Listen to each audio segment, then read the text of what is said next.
So the word rest day is very misleading for the guys back home.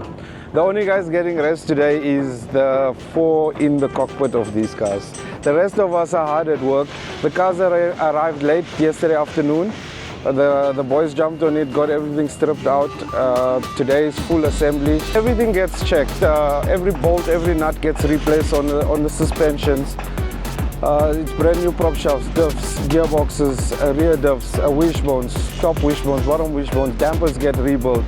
The tuning gets checked, everything gets checked again, filters, you name it. It's a full bolt and nut check, oil check. So it's a full rebuild in like I say, 24 hours.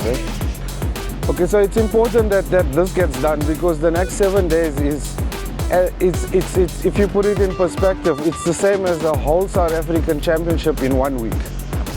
Replacing the steering rack.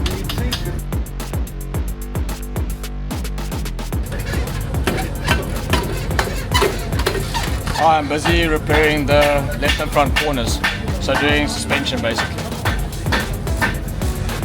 I'm replacing the steering rack. I'm replacing the EGT sensor for the right hand side of the bank on the engine.